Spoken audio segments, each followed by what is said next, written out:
അസ്സലാമു അലൈക്കും വറഹ്മത്തുള്ളാഹി വബറകാതു. ഹദീസ് പഠനം. റമളാൻ വേദങ്ങളുടെ മാസം. ബിസ്മില്ലാഹിർ റഹ്മാനിർ റഹീം. അൽഹംദുലില്ലാഹി റബ്ബിൽ ആലമീൻ. വസ്സലാത്തു വസ്സലാമു അലാ റസൂലിഹിൽ അമീൻ വഅലാ ആലിഹി വസഹ്ബിഹി അജ്മഈൻ.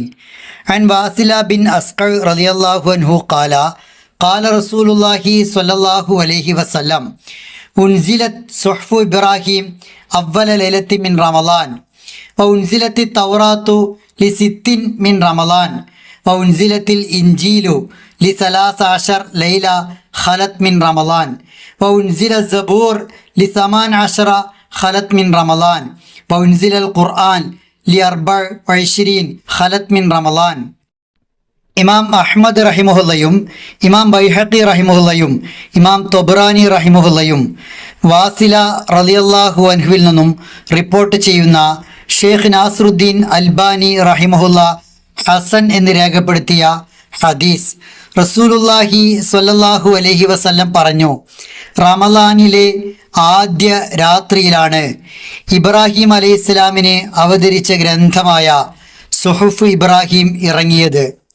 റമളാൻ 6-നാണ് തൗറാത്ത് അവതരിച്ചത്.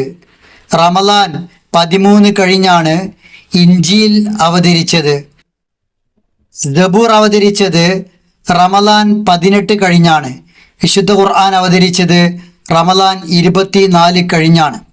ലോകത്തെ വിശ്വാസികൾ പേര് പഠിക്കുന്ന വിശുദ്ധ ഗ്രന്ഥങ്ങളാണ് ഇബ്രാഹിം അലൈഹി ഇസ്ലാമിൻ്റെ ഏടുകൾ അഥവാ സുഹ്ഫു ഇബ്രാഹിം, മൂസ അലൈഹി ഇസ്ലാമിന് അവതരിച്ച തൗറാത്ത്, ഈസ അലൈഹി ഇസ്ലാമിന് അവതരിച്ച ഇൻജീൽ, ദാവൂദ് അലൈഹി ഇസ്ലാമിന് അവതരിച്ച സബൂർ, മുഹമ്മദ് മുസ്തഫ സ്വല്ലല്ലാഹു അലൈഹി വസല്ലമക്ക് അവതരിച്ച വിശുദ്ധ ഖുർആൻ. ഈ ഗ്രന്ഥങ്ങളെല്ലാം അവതരിച്ചത് റമളാൻ എന്ന അതിവിശുദ്ധ മാസത്തിലാണ് എന്ന് പറയുന്ന ഹദീസാണ് ഇത്. റമളാൻ 1-ാം രാത്രിയിലാണ് ഇബ്രാഹിം അലൈഹി ഇസ്ലാമിൻ്റെ ഏടുകൾ അവതരിക്കുന്നത്. റമളാൻ 6-നാണ് തൗറാത്തിൻ്റെ അവതരണം. റമളാനിലെ 13 രാത്രികൾ കഴിഞ്ഞ് 14-നാണ് ഇൻജീൽ അവതരിക്കുന്നത്. റമളാനിലെ 18 ദിവസം കഴിഞ്ഞ് 19-നാണ് സബൂർ അവതരിക്കുന്നത്. റമളാനിലെ 24 രാവുകൾ കഴിഞ്ഞ് 25-നാണ് വിശുദ്ധ ഖുർആൻ അവതരിക്കുന്നത്. എല്ലാ വേദങ്ങളുടെയും അവതരണം കൊണ്ട് അനുഗ്രഹീതമായ അതിവിശുദ്ധമായ മാസമാണ് റമളാൻ. മറ്റു വേദങ്ങളൊന്നും അതിൻ്റേതായ രൂപത്തിൽ നമ്മുടെ മുന്നിൽ ഇല്ല.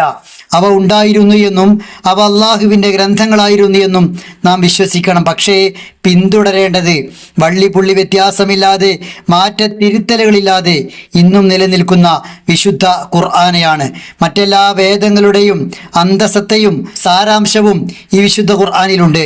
അതിനാൽ വിശുദ്ധ ഖുർആൻ ഏറ്റവും അധികം അടുത്തറിയാനും ഖുർആനിലേക്ക് കൂടുതൽ ഇറങ്ങിച്ചെല്ലാനും ഖുർആന്റെ മുന്നിൽ കൂടുതൽ സമയം ചെലവഴിക്കാനും പരിശുദ്ധ റമദാനിൽ പ്രത്യേകിച്ചും സമയം കണ്ടെത്തേണ്ടതുണ്ട്.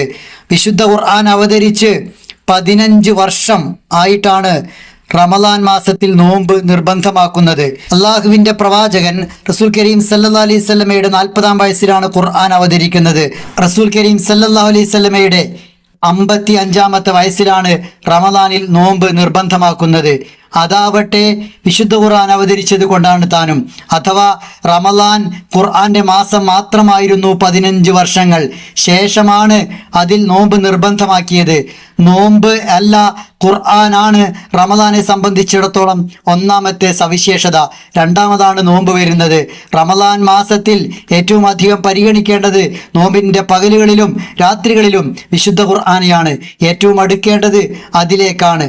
ഏറ്റവും അധികം പഠിക്കേണ്ടത് ആ ഗ്രന്ഥമാണ്. വിശുദ്ധ ഖുർആൻ ഉൾപ്പെടെ എല്ലാ വേദങ്ങളുടെയും അവതരണ മാസമായ വിശുദ്ധ റമളാനെ വേദങ്ങളുടെ സന്ദേശ സാരാംശത്തിന്റെ അവസാനത്തെ പതിപ്പായ വിശുദ്ധ ഖുർആനിലേക്ക് അടുത്തുകൊണ്ട് വിശുദ്ധ ഖുർആനെ നന്നായി പഠിച്ചുകൊണ്ട് അർത്ഥം ഉൾക്കൊണ്ട് മനസ്സിലാക്കി ഖത്തം തീർത്തുകൊണ്ട് ഖുർആന്റെ കൂടെ സഞ്ചരിക്കുന്ന പാരായണം നടത്തിക്കൊണ്ട് ഖുർആനിലെ സന്തോഷങ്ങളുടെ കൂടെ സന്തോഷിച്ച് ഖുർആനിലെ മുന്നറിയിപ്പുകളുടെ കൂടെ ഹൃദയത്തിൽ ഭയമുണ്ടായി ഖുർആൻ നരകത്തെക്കുറിച്ച് പരാമർശിക്കുന്നിടങ്ങളിൽ അതിൽ നിന്നും രക്ഷ തേടി പ്രാർത്ഥിച്ച് സ്വർഗത്തെക്കുറിച്ച് പരാമർശിക്കുന്നിടങ്ങളിൽ അതിനെ ചോദിച്ച് പ്രാർത്ഥിച്ച് കൊതിക്കേണ്ടടുത്ത് കൊതിച്ച് ഭയക്കേണ്ടടുത്ത് ഭയന്ന് വിശുദ്ധ ഖുർആന്റെ കൂടെ സഞ്ചരിക്കുന്ന പാരായണം വർദ്ധിപ്പിക്കേണ്ട മാസം കൂടിയാണ് റമദാൻ.